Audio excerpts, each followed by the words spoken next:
I am Dr. Mitch Harlan, and welcome to the Truth Talks podcast.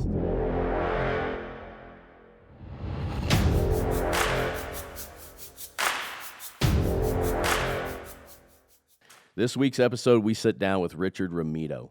I do not think I have ever done a story that is this emotional for me personally. The Romitos have 4 children, 3 of which were diagnosed with Duchenne Muscular Dystrophy. Listen in as we go through their story and learn that sometimes in life we have to pack a lifetime of memories in a very short period of time.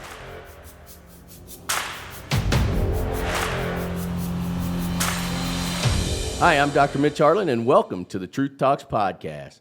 Today's episode is with Richard Romito, founder of the Richard Romito Foundation. Yes, and we're going to be talking about Duchenne Muscular Dystrophy. Yes, you have an intense story that we're going to share with the audience today. And I want to just start out by saying that when this one first came on, I'd heard about this story, and I thought, we have got to run this story. It's so powerful, so impactful, not only for your family, but multiple families that are dealing with this. And so today, we're just going to come through your story. This is the Richard Romito story. Now, we know that your wife is a big player in all of this. She's the rock. And she's the rock. We've talked about that off camera a little bit. But we wanted to bring you on to tell this story, and as we've discussed before, we're going to follow up, and we know this is going to be incredibly powerful, probably incredibly emotional, but we just want to talk about Richard Romito and what you've done. We're going to talk about your kids. You have 4 boys. 4 sons. 4 sons. Tell me a little bit about them. So my oldest one, he's a police officer. And then my 19-year-old Dominic, who has DMD, just graduated from high school. We're very proud of him. Collin is 13, and Kaleb is 11. And he just got into a chair about 2 months ago, full time. All boys. All boys. All boys. There is some good stuff to have in boys, because when you have girls, it is a whole new process. But your story in and of itself is quite interesting. Give me the backstory of the Romito family. Well, we're just a average family, like everybody else. We wanted to have children. We wanted to have life together. We wanted to live and experience life with our children. And my wife's a nurse. She's an RN. And then Nick was here, and everything was going well. And then we had Dominic, and wife being a nurse, noticed things he wasn't developing quite like we saw in Nicholas. And the biggest thing is his gait, how he stood up. When he got up off the floor, he spread his legs out really wide, and she knew something was up based on her prior training, but couldn't pinpoint it. She took him in to get looked at. Hindsight, misdiagnosed, but they said they just thought it was developmentally, his body wasn't developing as fast as the other kids. To just watch it, and if things get worse, then bring him back. And how old was he at this time? He was 4 when she first took him in. He was about 4 years old. When you started noticing that something wasn't quite right, or he wasn't going along with the same path as your other son, your older son? It was about around 4. I mean, my wife saw things sooner because she's with him more. I'm Right. working. But I started noticing when she started bringing to my attention about the gait. Look how he's getting up. It was subtle hints that she was giving me. Yeah. So once you notice something was wrong, you take him into the doctor. They again just tell you that it's something developmental. His legs just aren't working like they're supposed Right, to. they're slowing down maybe. So when did you actually first get the diagnosis? So in 2006 is when we got 2006 is when he got diagnosed. So my wife took him back to Children's here in Colorado, and when she took him in, apparently they knew by looking at him. They suspected what he had, just based on the way he was walking. But they did a blood test, and then several weeks later, we got called into the office, back to Children's. There was a big conference room, and a lot of doctors in there. I'm like, okay, what's going on here? But it played out. And then the doctor came and said, okay, your son has Duchenne Muscular Dystrophy. And I was like, okay, what do we got to do? What treatment do we need to plan? How are we going to do this? Do you know anything about it, the condition at this time? Zero. My wife did. Right. But I didn't. Right. And she didn't. She had been doing some research prior to, during the testing, waiting for the test to come back. She had an idea. She didn't want to believe it. And, the doctor didn't really say anything. She said, could it be this? And he's like, I don't know. Apparently he knew too, but he just didn't want to tell her with not making her go back home and during that waiting period to suffer, thinking Right. this is what it could be. He wanted to have the facts before he told her.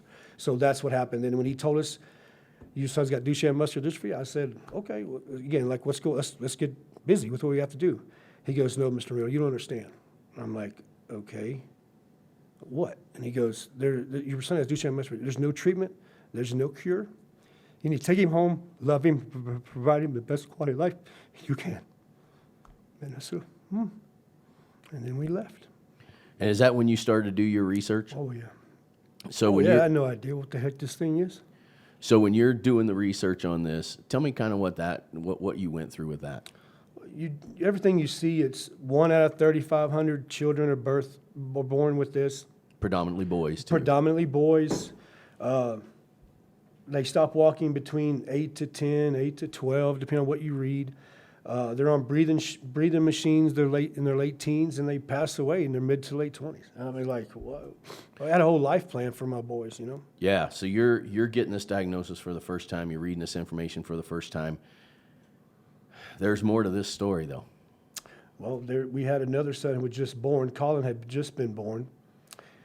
And they asked us, do you want to test him? And we were like, no.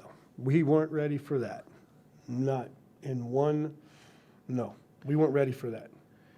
And at what point did you decide that you were going to go ahead and get him tested? 2 years later, Jamie went pregnant again with Kaleb, our fourth and final child. And that's when we said, okay, we'll get them both tested. Collin was 2 years old. Kaleb was just born. And we were like, okay. Jamie started seeing some things in Collin that she had recognized in Dominic. So there was that, she knew. Me, maybe I was too busy worrying about Dominic trying to start a foundation and not just paying attention. Maybe I didn't want to see it, Dr. Holland. Yeah. That's probably what it was. I didn't want to see it, And when They told me he had a 50-50 shot. Sorry to cut you off. No. They said we had a 50-50 shot. So, but you really didn't. I mean, he was being born, and you didn't really know at that point in time. I mean, obviously you're just going to have another kid, and you do, not thinking and not really even knowing if he would be possible of having this, right? yeah, we had no idea. Because you really hadn't even got much of the diagnosis or anything up until that point. Right. So now your worst fears, obviously, right? I mean, any human being would be like, oh my God, what if? What if? So both your other boys get tested and the They test both is positive. And then I remember a story, Dominic telling me, because he's older, he said he remembers when I wasn't there this time for the test results, I was at work. Jamie's driving all three boys home, going down the highway, and Dominic tells me the story as, yeah, Mom just started crying. She kind of pulled over. I guess it just hit her. And he said, he told Mom, it's okay. Me and my brothers are going to be okay. Dominic was probably he had been 8, probably that time, 8, 9. He knew. You know what I'm saying? That's a 9-year-old kid. These kids are smarter than we give them credit for. Yeah. He knew what the disease was. He heard us talk. He knows about that. We started the foundation. He knows what's going on. But for him to be able to just tell his mom at 8, 9 years old, Mom, his brothers and I are going to be okay. Because she's got a 2-year-old, a baby, and him, and he's telling her, we're going to be okay. He's strong. One of the things I think that ends up happening is when there is something that we would consider not normal, there's also a gift in that too. Like they have a special ability that I think most people just don't have. They have some sort of built-in compassion, some built-in positivity, and it's absolutely amazing. So we get this diagnosis that now all three have it. You've already done your research. Mm-hmm. So I can't fathom that, and I want you to speak to that, knowing that now you have 3 boys, they all 3 have this. Where does your mind go? It went dark for a little while as far as why me, that's where the faith really comes in, because me and the good Lord, we had some talks, and they weren't pleasant. Yeah. Let's be honest. A lot of yelling at him. Why? Driving to and from work, I'm yelling, why me? What did I do? I know I'm not perfect, but why me? And then when you start giving back, letting go, and put it back in God's hands, He starts soothing you a little bit. Hey, it's going to be okay. You know, the foundation portion came into mind. Helping others came into mind. You know, and the more I gave back to him and just quit being so angry at him, blaming him, you know, kind of stuff. Because I'm this Christian, man. I believe in God, and why is he doing? Why is he giving me this? What really? Come on, you know, I help people for a living. That's my job. Why am I doing this? Why are you giving me this? And then as I gave back and just finally just totally threw it out there, it's yours. All right, God, I'm yours. Okay, you win. Where am I going with this? What do you want me to do? And that's where the foundation came in. And as my friends and family told me, God knew how you are. He's going to throw that cross down, and he knows you're going to get pissed off, and you're going to pick it up. Yeah. You're going to complain about it a little bit. You know what I'm saying? But eventually you're going to pick that thing up, and you're going to carry that cross that I've asked you to do. This is your purpose in life. You know, I know this is going to be a little bit off topic, but, you know, there's a couple sayings. It's always says, God will never give you more than you can handle. Okay? Oh, we talked about that, he and I. It is. I think that's an important message. But here's what else I think is real fascinating about it, because I knew your faith was going to come into this because we talked about it. What is fascinating to me is, man, you're having an unpleasant conversation with him, but at the end, you like all this trust comes in, and you're like, all right, I'm giving it all up here. Let's see how this rolls out. And that is like, I think that is so powerful, and I think a lot of people need to hear that message that you know, to be angry, but yet then to surrender it all. I think that's a really powerful statement, and I think a lot of people. It didn't happen overnight, Dr. Holland. There's you know no what I'm doubt. saying? You know, it took me some time to surrender. I like that word. That's what I had to do. I had to do that to get peace. And then as I did that, things started falling in place. You know, people came to me, helped me with the foundation, get things started. You know, things started happening, and it was soothing. We're human, so there was that roller coaster ride of, okay, everything's good, thank you so much, thank you for what you're providing me, and then it's why, you know, when you got to put your kid in a wheelchair, you're watching him slowly, progressively decline, and things around him are changing, his friends are changing, everything we do is changing, life is changing as we once knew it, and that's where that tug of war with God is back and forth of letting go and just surrendering, and tomorrow it'll be better. Well, that's where I want to go. I certainly want to hit the foundation, no doubt about it. And I kind of want to know, you know, how that all started and got on. But I actually want to start with the kids first. I want you to talk individually about each one of them. So I'll start with my oldest, Nick, that doesn't have it. He's just a quiet, good young man. Loves the outdoors, fishing, hunting, and he's good with his brothers. We've been a lot of compliments in our community, the way Nick gives back to his brothers. You know, and the reason why I bring Nick up is Nick's a special kid who sees what his brothers go through, knows what his mom and I go through, and, you know, talking to other families in their community, some of the siblings that are not affected become jealous. You know, they think they're getting all the attention and stuff like that. And there was a time Nick thought that, you know, but we've sat down and talked and explained to him, hey, you get to go play baseball, you travel, you do this, you playing baseball, college baseball, you get to do all these things. These boys, you know, your brothers don't get a chance. So it's not that what you get baseball cleats or a brand new baseball bat, they may get in a game or out to eat or something like that. So we're not playing favoritism. You're all getting equal, just different ways that we distribute the love and based on what each person does. And he learned that, and then he gets credit for just how much he gives back. He comes back, takes his brothers fishing. You know, he'll go hunting with them. He just comes over and hangs out with them, pesters them. He likes to do that too. I mean, that's a big brother. But he's there. He comes back and he's there. So that's Nick. He's a very caring, nurturing young man. Dominic, he's our, the dominator. He keeps everybody in check. You know, he's very honest. He takes care of his younger brothers. He just helps. He's a very spiritual person. He's very spiritual, and he did it on his own. Just for what he's at, he researched himself and learned why he named his name, and you know, all kinds of things. When you have this son Dominic, and you know you've had a son, your older son doesn't have it, and you were able to share this experiences of father-son type things that we all think prototypical, right? But you have him. Once obviously he started having issues, Were there conversations about where he was going? Did you guys let him in on the fact that at some point he's going to be in a wheelchair?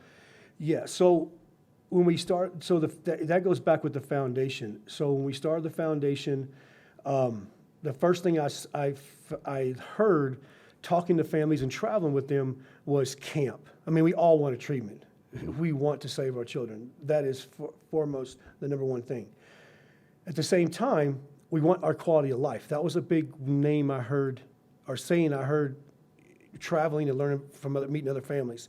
Well, how can I improve the quality of life here in Colorado for the kids on this side? Because everybody was mostly on the East Coast. So I said a foundation was the camp. Camp was big. And we have a great program here with MDA camp. That's for DMD boys, neuromuscular diseases, which is great. However, at 18, these boys can't go.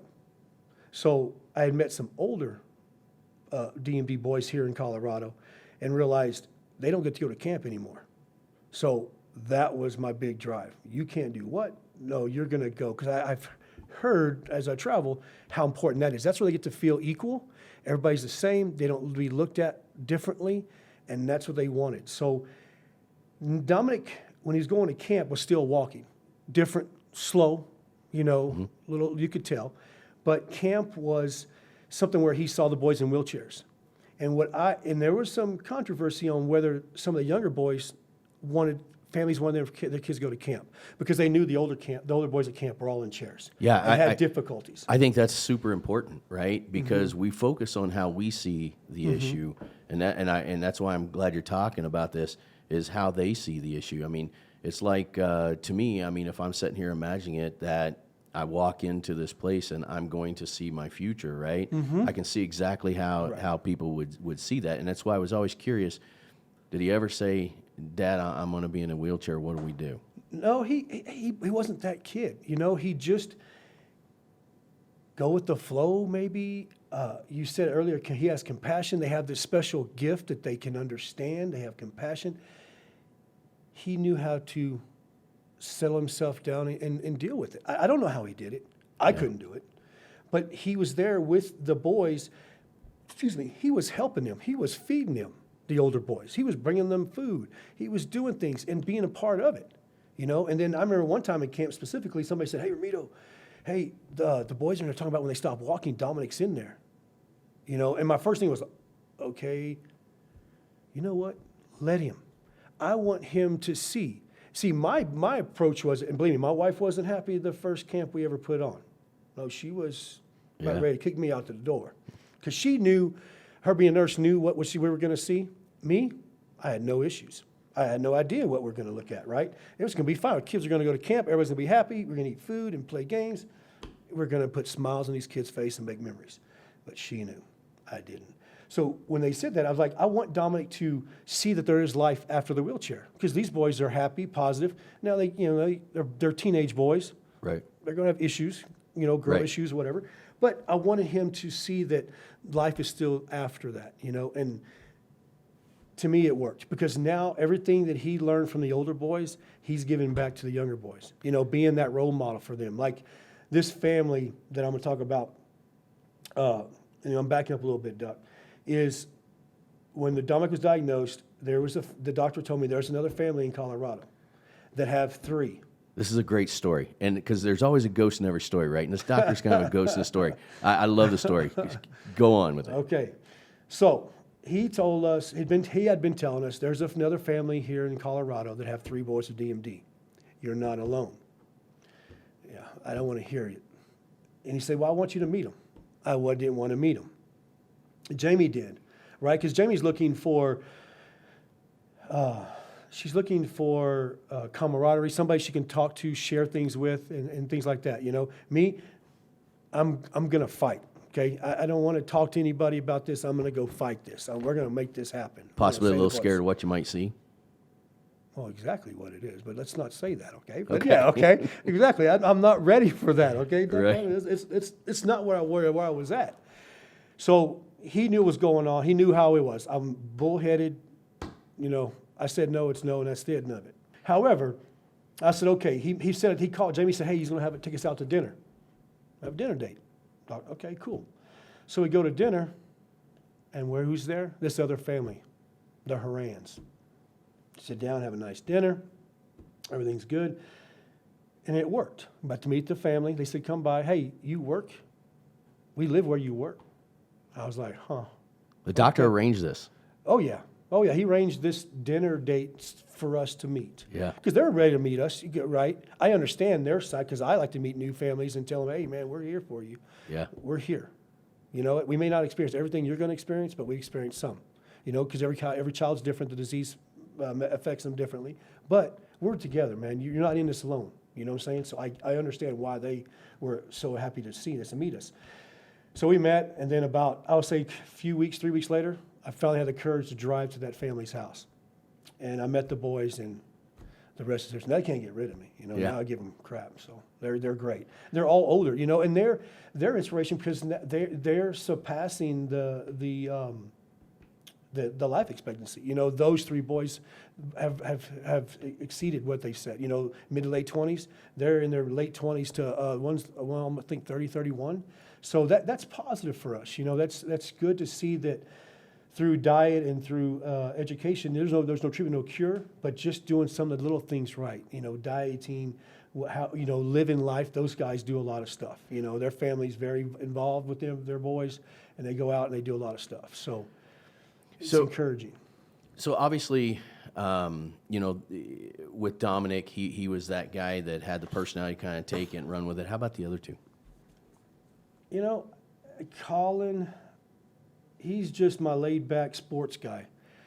If he could play sports, that's where he would be. He loves sports. And you saw his transition with his buddies that play sports, and now he can't. Now he wants to coach them.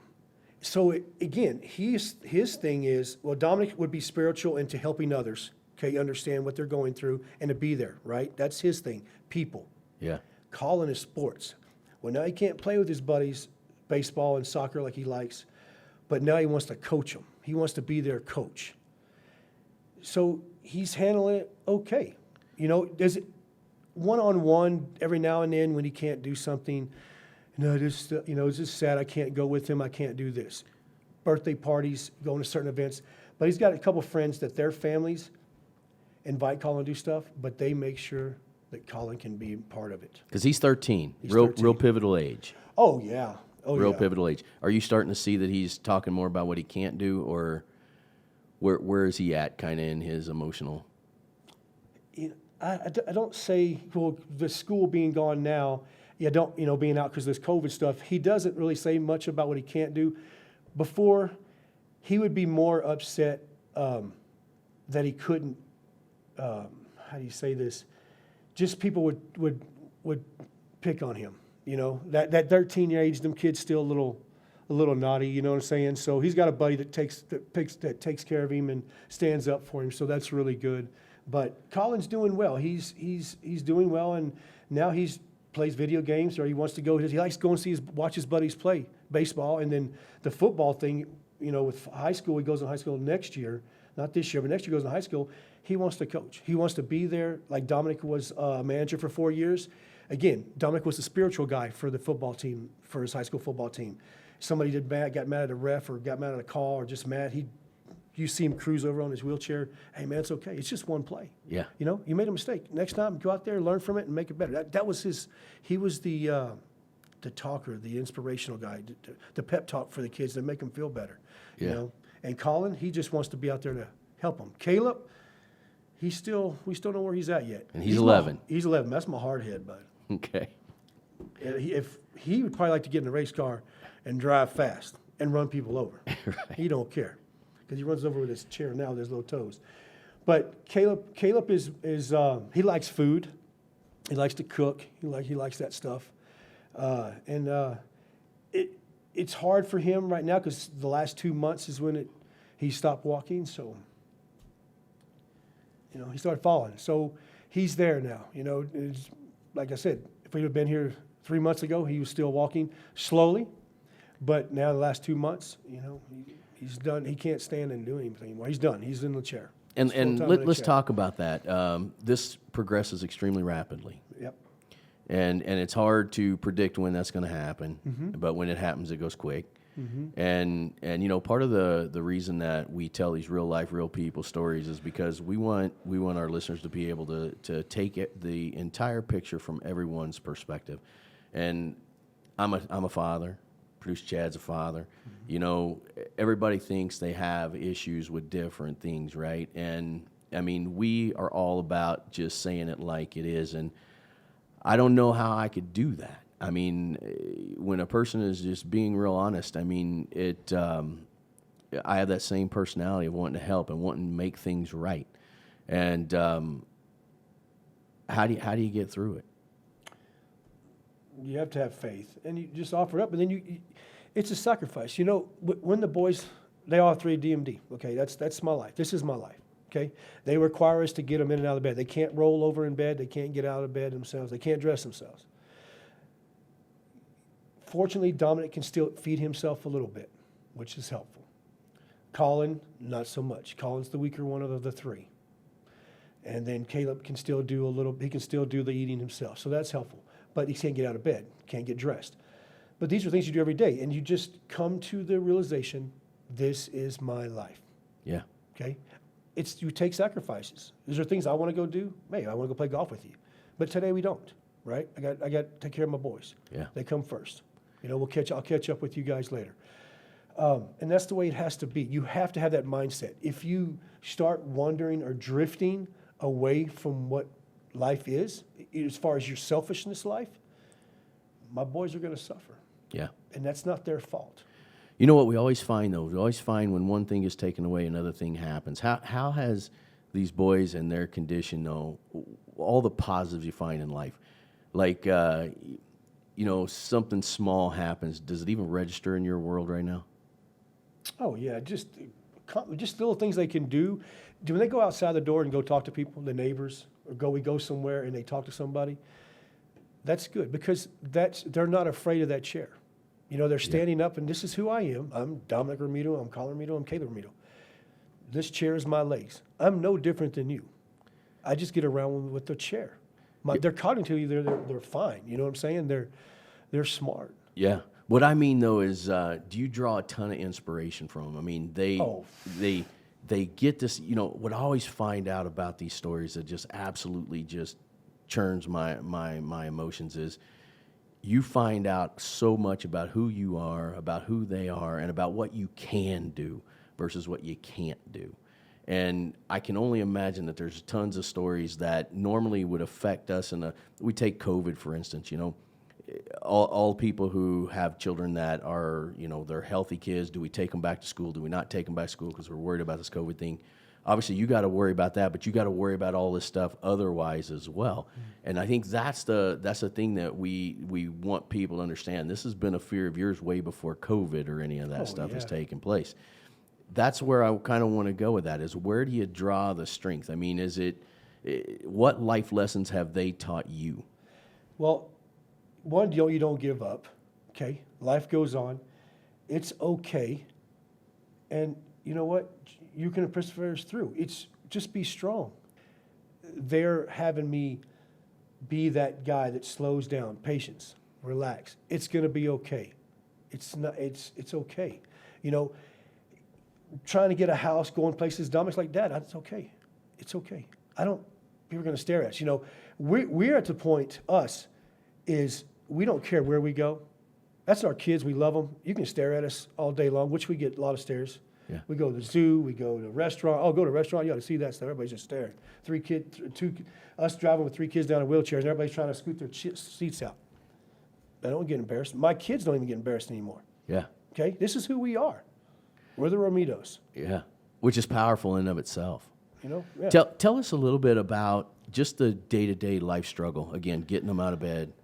You got to lift them out of bed. So they're dead weight. I don't like using that word dead, but it's just weight, right? Yeah. They lay in their bed. You got to lift them up, hold them. Their core strength, you know, is getting weaker, so they'll fall.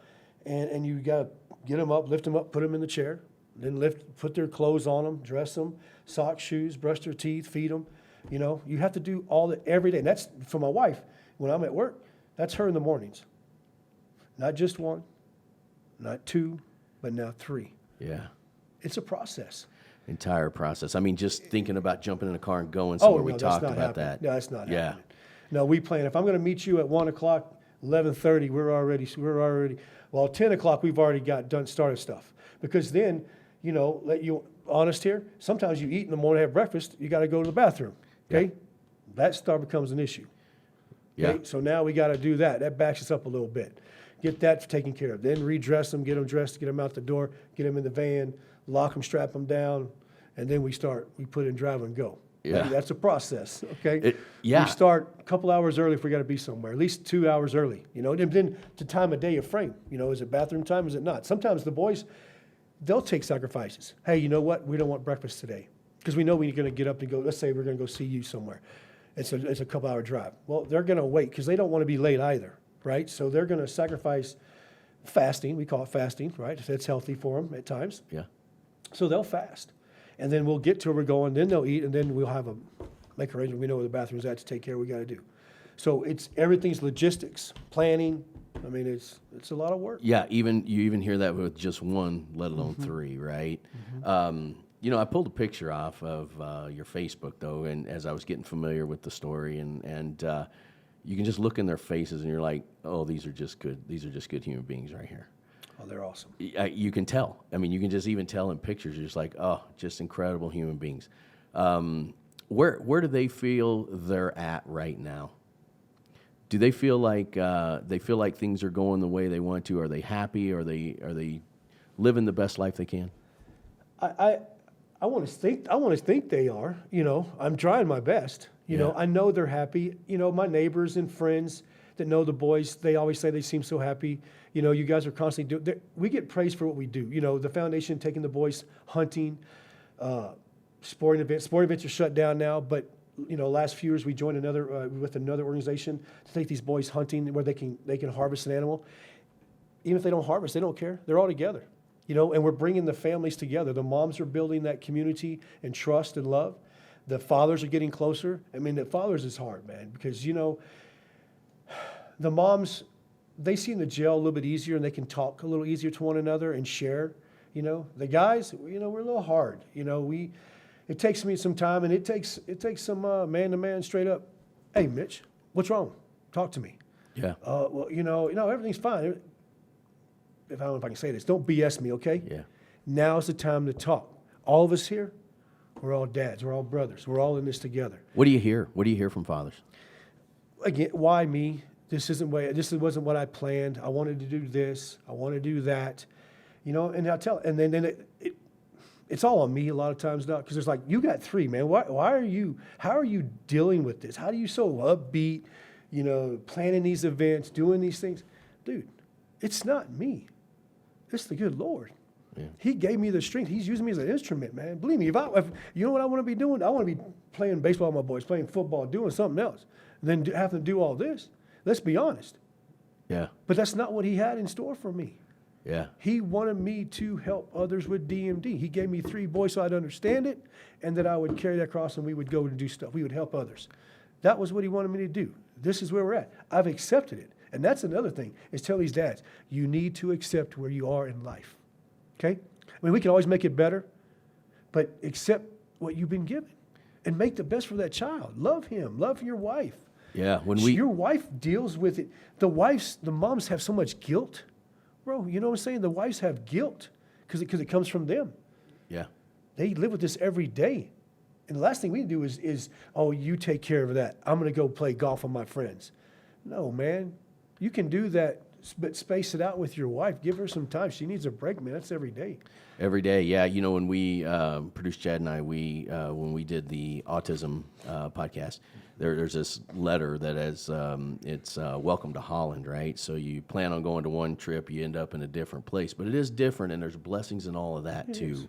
And that's what I think a lot of times people see is when you find that blessing of the message and the moment that you're supposed to have. Because I was thinking about this story literally on my way up here, and I'm busy, constantly busy all the time. And you know what? My son is healthy, and I'm sitting there thinking, you know what? Today, I don't care what else happens this afternoon. You know what? We're going golfing this afternoon. We're just going to go hit golf balls. And we take so much for granted. And when you hear stories like this, it's like, man, you can't do that. No. You can't do that. You got to do everything. And same with people that as I was doing research, I was reading some other stories, and some of the most amazing stories that I've heard is how it literally changed that person, and they are a completely different person, a whole person. Now that they have a child with a disability, that they're able to do things, they actually spend more time with their kids than people who don't have that issue. Yeah. And you know, the bonding that they're talking about. One of the fathers in one of the stories was talking about, I can tell you right now, he had a child that was healthy, and then he had a child that had a disability. And he felt guilty for his healthy child because he didn't spend near the time because he was healthy. He was doing his own thing. And man, I can totally relate to that. And when he had the child with disability, he then turned into a real father. He was there all the time. He was paying attention to everything. And it was quite an interesting story because him and his older son then got back together because they kind of had some issues. And it changed their entire life. So, I mean, there's blessings in everything, right? But seeing them's tough sometimes. It is hard to see. Yeah. You know, because things are different. You know, you want your boys to, you want them to experience life like we did or what we think is normal, and it's not. So yes, you just have to be inspired that they understand and they can keep going through every day. You know, they're stronger than we are. You know, I have days that things go wrong and I'll be upset, and Dom's like, "Yeah, it's fine. I'm okay with that." Yeah. I'm like, "Huh? Really? You know, that's a psh, psh." Yeah, it's powerful. You're sweating the small stuff, Dad. Tell It's okay. me about the Romito Foundation, though. Well, the Romito Foundation started, obviously, I wanted to save my kids, okay? So when it first came out, everybody was talking about, you need a foundation, you need to raise money, you gotta send money to research. There's nothing out, I mean, there's stuff people are trying, but it takes money, and it's a cash cow. Let's be honest. You got to keep throwing money in it to find something that'll stick and help the boys. So that's where it started. Is for a cure, right? I wanted a cure for my 3 boys. Then that never changed. But then as I traveled and saw camp, that was we got to talk about back to quality of life. That was a huge thing that I really saw. And a lot of nonprofits were doing a lot of good things. They all do good things, and a lot of them do a lot of research. They spend a lot of money in research. And very few were doing a lot in camp. They provided things, but camp MDA. So it was almost like, well, we're going to do this, that person's going to do that, that person's going to do that. And that's fine. Everybody has their own way of doing things. Me, I said I want to do a little bit of both. I want to raise money for research because I definitely want a cure. I got 3. Some people have 1. And then at the quality of life, here and now. You know, talking to the Harans who've been going through it a lot longer than we have. Talking to some of the older families going through it a lot longer. We all want a cure. But while we're waiting, we shouldn't just sit idly by and wait. Yeah. Okay? Let's live. Okay? It may be over here, but until we get to that point, we're going to live, love, and have fun, man. Make some happy memories. That's where we took off with the foundation. So camp was the first thing. Like I said earlier, MDA camp, when the kids turned 18, there was no camp for these boys. My boys could still go to camp because they were young enough. The Haran boys and a lot of their friends in their age group couldn't go to camp anymore. So obviously when I pitched it to them, they're like, yeah, let's do this. So we did. We put camp together and raised some money, and we had our first camp. And it was awesome. Afterwards, it was awesome. You know, I'm going to share a quick story with that about camp. So the very first camp we put, again, this is telling you how you still see your sons walking, right? When you still see your kids walking. And then you see the older boys, they're in a chair, right?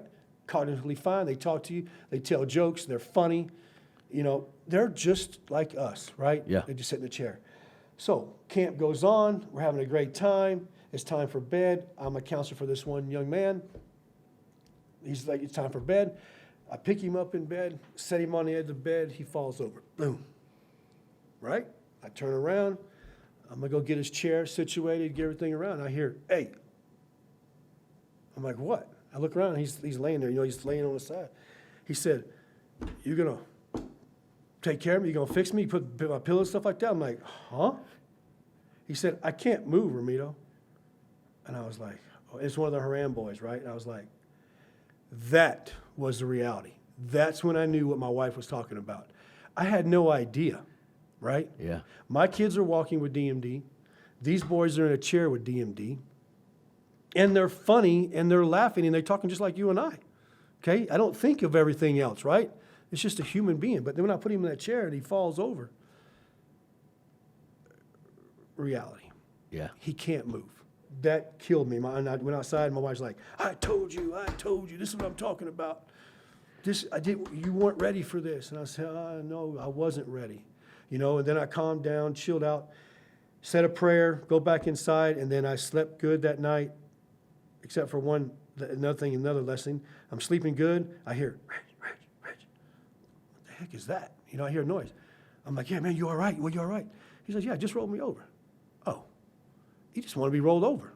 You know, I'm panicking. But things I didn't know as they get older when they can't move anything, you know, the progressive muscle weakness. So now all you do is take all the pillows off, roll him over, resituate him, put all the pillows back, and he goes to sleep.